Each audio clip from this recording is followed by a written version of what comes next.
I hope he's a nice guy.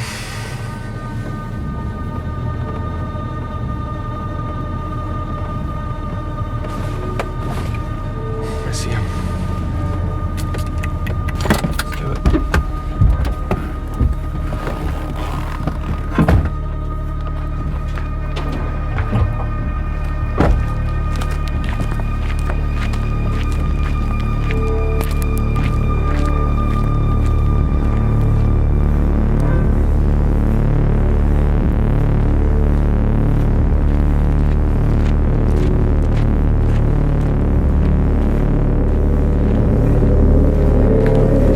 Hey man, how you doing? I'm Payne. Who? Payne. Payne. Sam, right?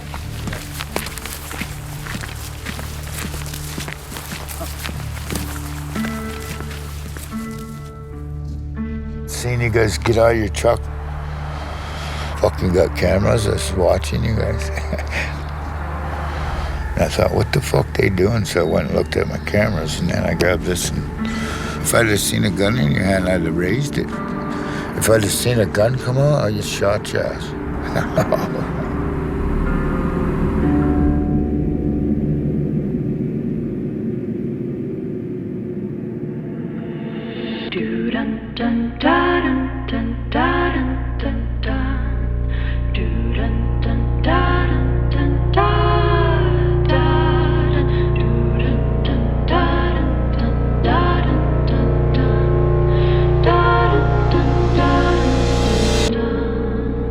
From Tenderfoot TV in Atlanta, this is Up and Vanished. I'm your host, Payne Lindsay. I'm friends with Kimberly Loring. My name's Cooper. Kimberly? Yeah. Ashley's sister? Yeah. We're just doing a podcast on her disappearance, and we were just curious if we could chat for a few minutes. Yeah, a little bit, yeah. Do you mind if we just sit down and chat for a few minutes? Is that cool? Kimberly said you would be down to talk. I usually am for her, but we can sit over here. Sure, yeah. This is when it starts to get really tough.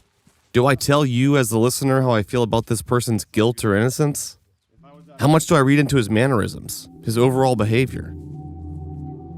I'm not anticipating anyone in this case dropping a full confession in one of our interviews, though that would be really nice. I gotta focus on being objective right now. But we're all human, aren't we?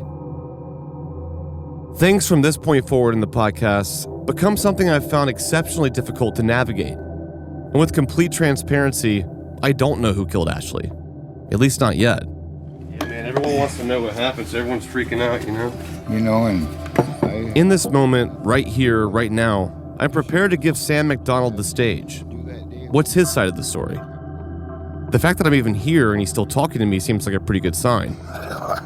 A great sign, actually. And he's agreed to go on record with me.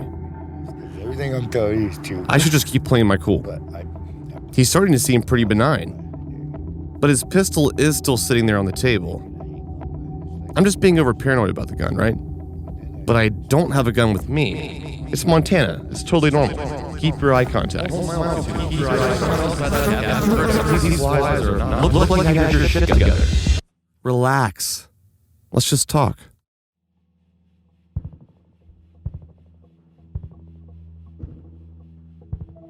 We got to know each other for a little bit. Despite our scary first encounter there, he didn't seem threatening. He seemed sincere even. But is he hiding something I don't know? It's pretty scary shit going on right now. It's scary right now. I don't know who to believe, you know? I've had threats through Facebook from fake people that don't want to show who they are. Just vigilante shit. That ain't gonna go, you know, without a fight. They might get me, but I'm gonna get two. You know, they better be sneaky Indians, you know, because I'm a sneaky Indian. It's just fucked up, man. They believe these people. They believe them. The whole reservation believes these rumors, you know. What were they saying? They were just like, oh, you had 4 guys up there raped her and murdered her? I'm like, fuck you guys. Holy shit. Man, you guys are fucked up. You believe rumors and shit, too.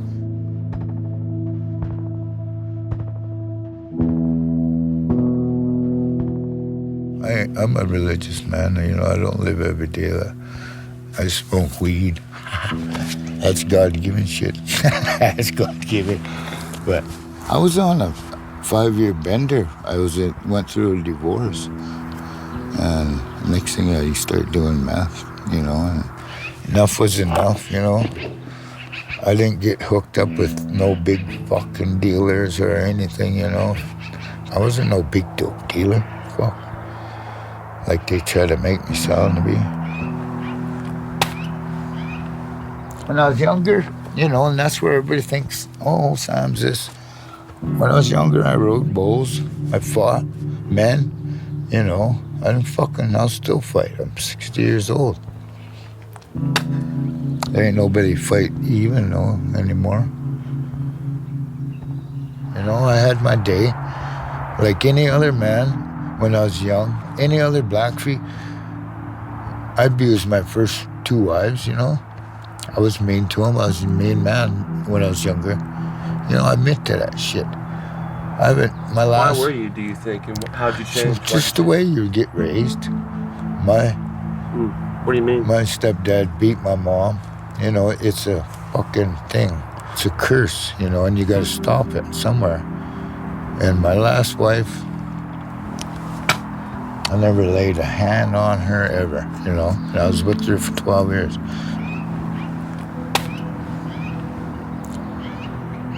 Yeah. It's been a long haul. Over 4 years now, I think. June 11th. I cried my heart out.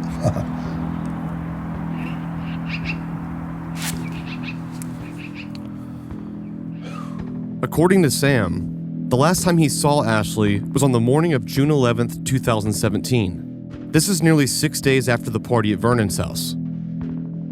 How did he meet Ashley? Where I met Ashley? I met her on a hi-hello basis once. And then I was at this guy's, Big Al's house. He's dead too.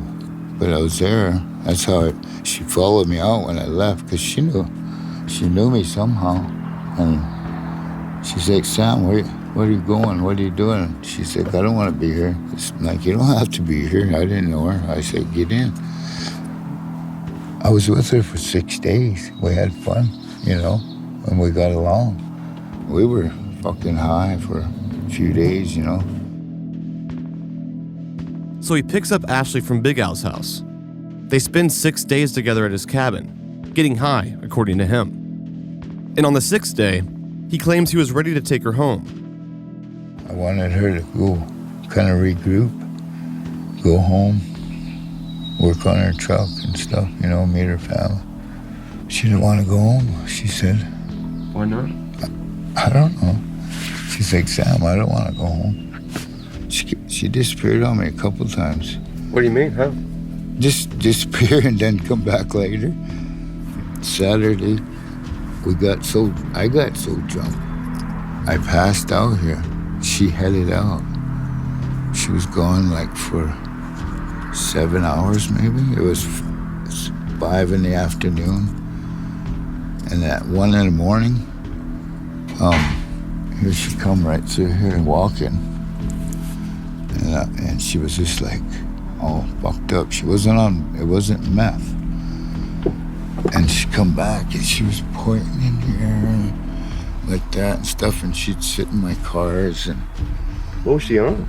I don't know what it was. She come back at 1 that morning and she was all fucked up, and I'm like, fuck, I better get her home, you know. I didn't want to be responsible for her being that fucked up, you know. Mm-hmm. And about 9 that morning, she started kind of coming down and kind of being reasonable, you know. And I said, well, let's go home. I'll bring you home. You can get clothes, and I'll work on your pickup. I was just trying to get her home, you know. I said, I'll work on your truck. I was with her this Sunday. I was bringing her home, and she told me, she was texting all the way up the hill, up Divide. Headed to Badger Creek was our designation. I travel Divide all the time. Every day I pray for her when I go over there. And it was a nice day like this. It was 10 in the morning, 9:30, 10, you know. And she said, pull over up here, my ride, V-Dog's almost here. And that's the only time I heard V-Dog.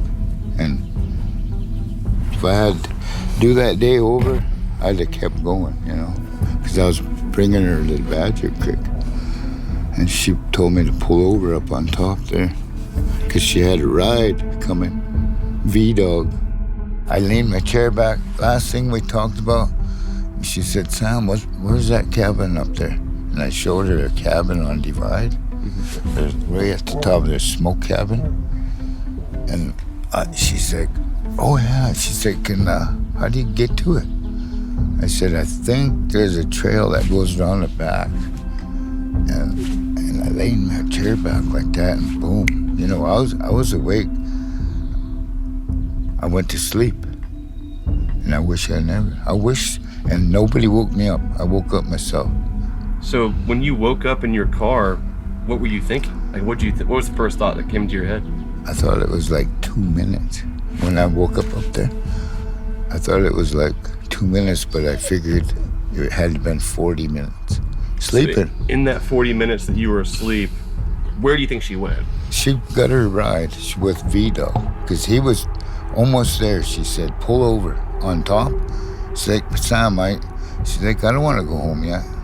She's like, and then I just kept driving, and then we got almost stopped. She's like, Sam, pull over up here. My ride V-Dog's almost here.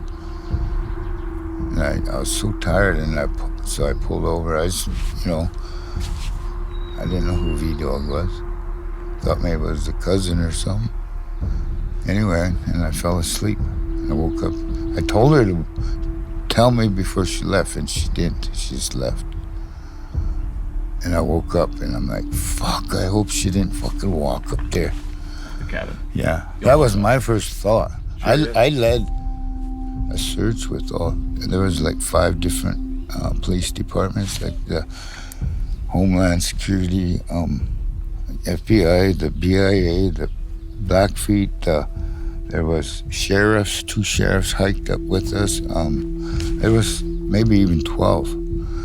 And I said, this is my fear, that she walked up there and something got her, you know? Sure, yeah. And so we walked all the way to the bottom of the mountain, spread out. You know what I said, this is where I parked, and this is where I woke up, and you will figure what's the most obvious trail, or most unobvious, you know? Sure, yeah. She was like, oh, this is so beautiful. You know, so she was curious about it. Yeah, she loved it. It would have made sense for her to like wander up there. Yeah, that was my fear. That when I woke up, I don't mind getting it out. Yeah. You know, I want to know too, where the fuck she's at. Obviously, your name is in the mix because you're one of the last people to see her, right? It's called confusion. They created, the perpetrators created this confusion. It's a tactic. Sam seems to be a little paranoid about the whole thing. But I guess if he's telling the truth, he's definitely got the right to be. I quit investigating because they threatened me with 6 months prison. Who did? The BIA feds. What? I don't know. Because everything they had at the beginning, I was trying to give to them, you know. Because I ain't dumb, you know. Yeah. I'm probably as smart as you guys, you know. Investigative-wise, you know, it's fucked up. Somebody's gonna try to plant shit here, and it ain't gonna happen as long as I'm... Are you fearful of that? Yeah. Really? Yeah, I am. Yeah, that's why I fucking guard my property. They ain't gonna try to fucking... I got cameras towards the lake, everything. You know, they ain't gonna plant nothing on me. You know, that's scary shit. I'm scared as fuck, you know? I'm scared of the cops. I'm scared of the people. You know, you guys can say that too, you know? It's fucked up. Scared to the point of greeting strangers like this. What am I doing? I'm staying home making a living. You know, I sobered up. I ain't gonna let these guys get over me. If I was still fucked up, they probably would have nailed me. They probably would have set me up somehow. Right at that point, I was like, fuck that. I gotta sober up, you know? And it's been a hard road. Went through a divorce, you know, then got hooked on meth. Fuck that shit. That's a gateway to fucking another dimension. What's it like? You know, you could see what it's like if you don't eat for a week. Don't eat for a week, see what you see. You don't need drugs. When you fast, they go up to you don't eat, you don't sleep, you don't do nothing. And you see these fucking visions. You don't need peyote for that either. You stay awake for 4 or 5 days, you're gonna see shit. You're gonna see that shit. It ain't the drug. I ain't kidding you. If you don't believe me, try it. I believe there's another dimension here. You know, we don't see it unless you stay awake for a long time. And you will see it. I believe you. If you don't believe me, do that, you will see it. And your question will be answered. Ironic he's talking so much about staying awake when he fell asleep. I wanted to keep the conversation friendly before I asked anything too hard-hitting, so I let him ramble on about being high on meth. You see things, people, demons, angels, bad and good. I used to have a collection of pictures, which I burned because it's scary. Here's an example. My niece took a picture of me. We was having some beers on St. Patrick's Day. She took a picture of me. I was riding with her, and I had a black vest on, and right here on the arm was a big fucking black devil with big fucking teeth. It was a monster more of a devil because it was black. And then on this shoulder was a little tiny clown sitting, kind of looking out the window. This is on a fucking film. You can film that shit. Why didn't you keep it? It's because back then it was scary shit. Yeah, I didn't know what it was. And here's this little fucking clown sitting there looking out the fucking window. It was fucked up. I fucking burned that shit, man. I get scared back then. I ain't gonna hang on to it. It's like evil or something, you know?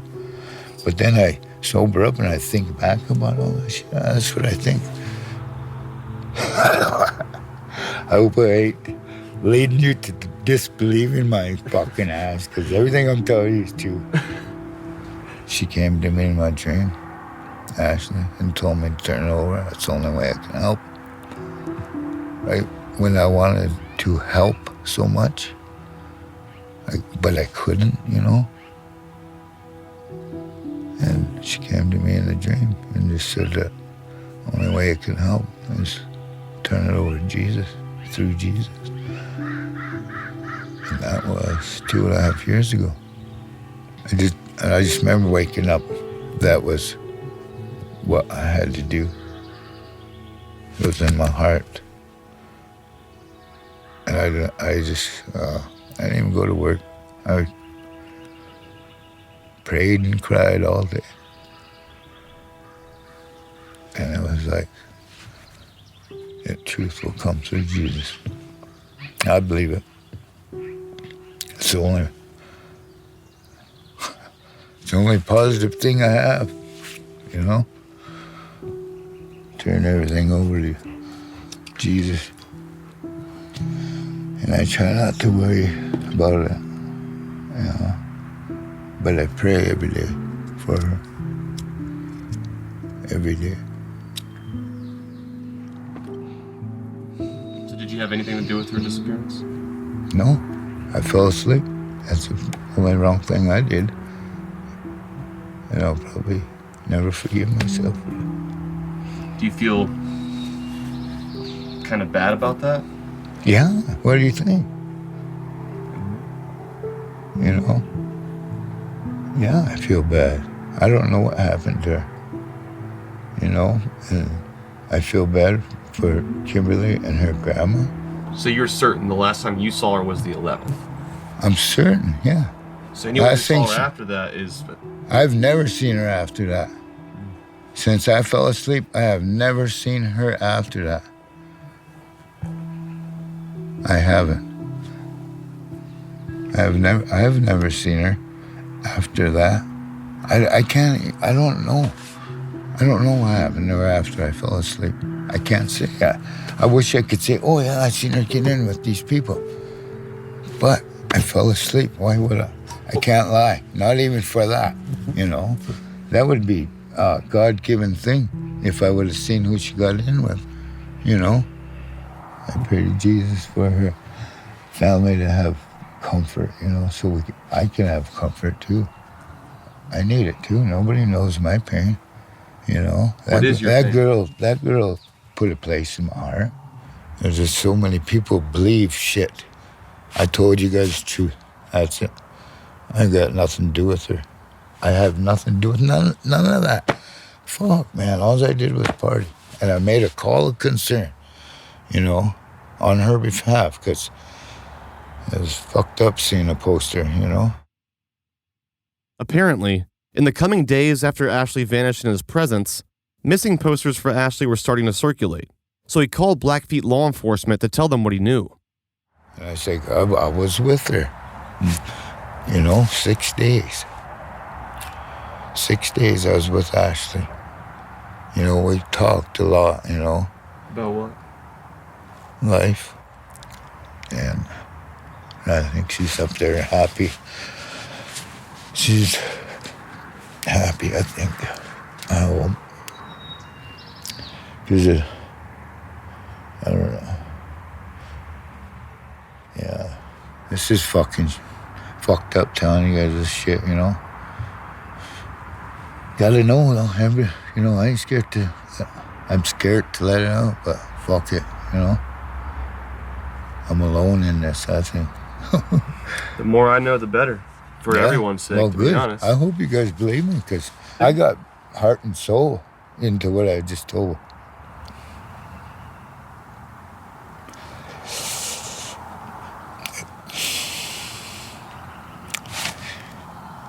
There's nothing I can do. I'm waiting. Truth will come through Jesus, you know.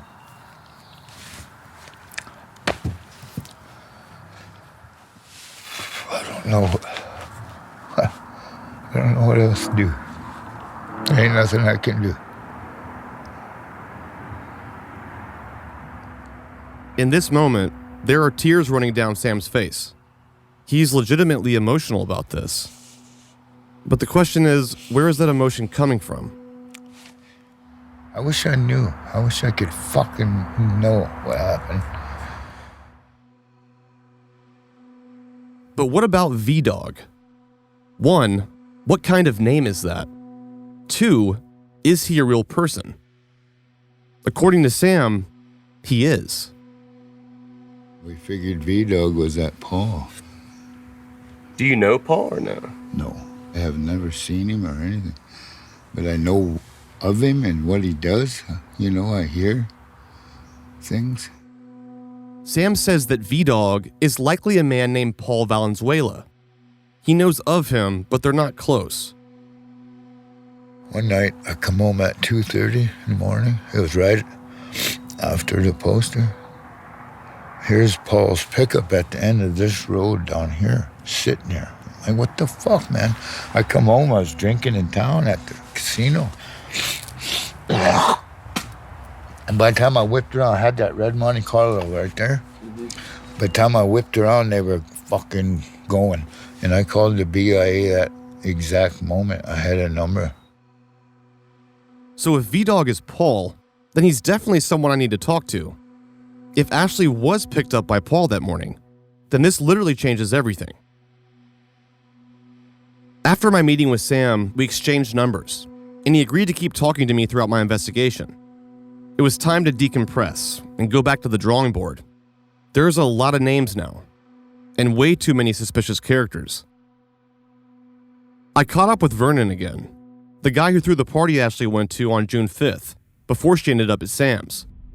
But what he had to tell me was pretty alarming. My cousin come up missing. He's missing right now. Leo Wagner. A search is underway on the Blackfeet Reservation for 26-year-old Leo Wagner. According to his family, Leo was last seen on Tuesday, April 27th, in the Bab St. Mary area. Since I've been investigating Ashley's disappearance, another person has vanished from the Blackfeet Reservation. Vernon's cousin, Leo Wagner. Me and Leo, we were first cousins, and I took care of Leo and stuff, and he was here every day. He was almost like a person like Ashley. You never seen him like mad or nothing. They always had a smile on their face. And, they were always happy. Just always checking in on everybody and stuff like that. And Leo and Ashley, they're almost like the same, because they never had a bad day. They always had smiles on their face. Leo, he's my first cousin and everything, and he was here every day, hard worker, just a well-rounded guy, and he had kids and a wife, and all of a sudden he'd just come up missing. Heartbreaking. Wagner, he was last seen on the banks of the lake. They've actually had to close off parts of St. Mary's to look for him. They do hope that this search brings closure, at least for Leo's family.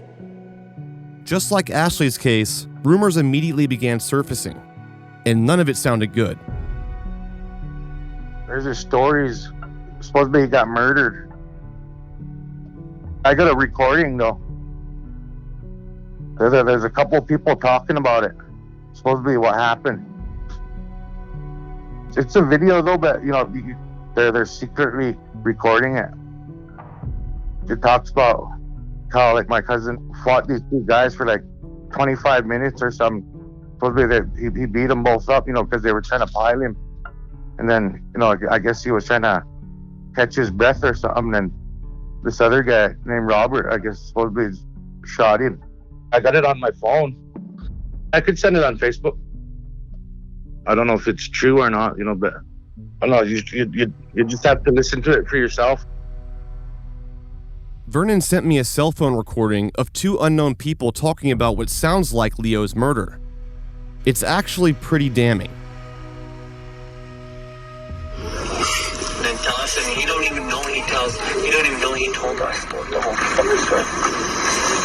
How'd you go about it, Paul? I know I could find a body. So I just told Uncle Steve, I bet you I'll get horseback and bring you right to that body. He told me where he took the body. I bet you I'll get Rob. I bet you I'll get Rob to put him on a fucking horse and tell him to lead the fucking way. I bet you Rob to bring me right to the body. Yeah. And he wouldn't even know. He's so fucking all fucked up. And he wouldn't even know. Like, he'd be like, oh, yeah, up here, just play dumb. He'd be like, oh, it's right here. He'd just play dumb because he's so stupid. Mm-hmm. You know what I mean? I just gotta get him horseback and bring him up kind of close to there. And he wouldn't even know that. He told me where it's at. He'd just fucking, he'd ride up there. Oh, he's right. Oh, fucking, he'd lead the way. I just tell him or something. Fuck, I bet you he'd ride us right up on that fucker and not even know that who he told about it. That's how dumb he is. So he told you where, like, he told us right where he did with it. They pulled him in a sled for like 2.5 miles, left the sled, everything. They fucking hard as they could back to the truck or whatever and jetted in the middle of the night. Rob's is so dumb. You put him on a horse and kind of took him in that country. I bet you he'd ride right up on her like, we found her, fucking, like he's stupid, like, what I mean? And you think that, like, fucking, he didn't tell nobody, let him see, but he'd frame himself or whatever, and I don't want to do that, dude. I don't know, but fuck, if you kill somebody, you're like, fuck you gotta own up to your shit. You know what I mean? Mm-hmm. But, like, he told me he killed him. He shot him right in the fucking head. Like, he was just gasping for air. He already beat up Doug and fought for 25 minutes or whatever. He's just catching air. Just leave me alone. Just leave me alone air or whatever. And Rob's didn't give him a chance. Shot him in the fucking head. Said he pulled the gun on him first, and Rob just shot him or whatever. Said, he pulled the gun on me first or whatever. Like, fuck, he told us the whole story. We didn't ask a question about it. And we didn't even know what's going on yet. Like, he fucking told himself before we're like, shut up, Dean, what the fuck are you talking about? This is before we even know Leo's gone. There's a serious problem in Browning, Montana, and all of Indian country. Too many missing people, and no one giving a shit about it. As of today, both Ashley Loring and Leo Wagner are still missing. If you hear anything new on Leo's case, let me know too, because I'm kind of like looking into all of them at the same time now. They're kind of thinking that Ashley and Leo, they're both kind of intertwined somehow from the same person.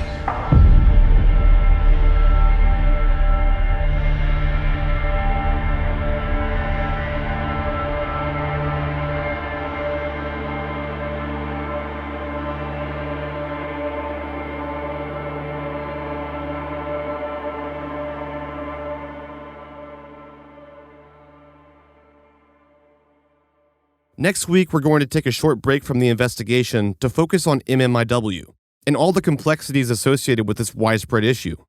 To understand what happened to Ashley or Leo, it's imperative to understand why this problem continues to happen. Thanks, guys, and see you next week.